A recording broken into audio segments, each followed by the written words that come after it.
শ্রদ্ধা ভালোবাসায় জাতি স্মরণ করছে শহীদ বুদ্ধিজীবীদের।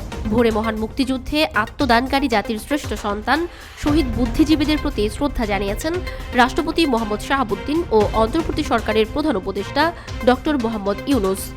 মিরপুর বুদ্ধিজীবী স্মৃতিসৌধে রাষ্ট্রপতি ও প্রধান উপদেষ্টা শ্রদ্ধা জানানোর পর শ্রদ্ধা জানান প্রধান বিচারপতি ও সরকারের উপদেষ্টারা। এরপর শ্রদ্ধা জানাতে আসে নানা শ্রেণী পেশার মানুষ।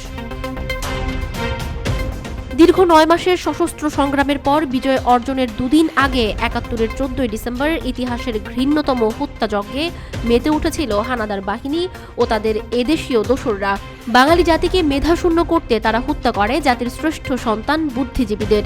শহীদ বুদ্ধিজীবী দিবসের প্রত্যুষে বুদ্ধিজীবী স্মৃতিসৌধে ফুল দিয়ে শ্রদ্ধা জানান রাষ্ট্রপতি মোহাম্মদ শাহাবুদ্দিন ও অন্তর্বর্তী সরকারের প্রধান উপদেষ্টা ডক্টর মোহাম্মদ ইউনূস।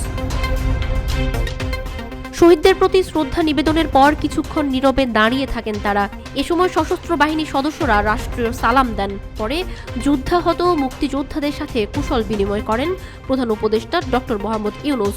এরপর শহীদ বুদ্ধিজীবীদের প্রতি শ্রদ্ধা জানান প্রধান বিচারপতি সৈয়দ রেফাত আহমেদ। তারপর বীর মুক্তিযোদ্ধা ও শহীদ বুদ্ধিজীবী পরিবারের সদস্যদের নিয়ে শ্রদ্ধা জানান সরকারের উপদেষ্টারা। পরে সর্বস্তরের মানুষের শ্রদ্ধা নিবেদনের জন্য উন্মুক্ত করে দেয়া হয় স্মৃতিসৌধ। শহীদ বুদ্ধিজীবীদের প্রতি শ্রদ্ধা জানাতে ঢল নামে মানুষের।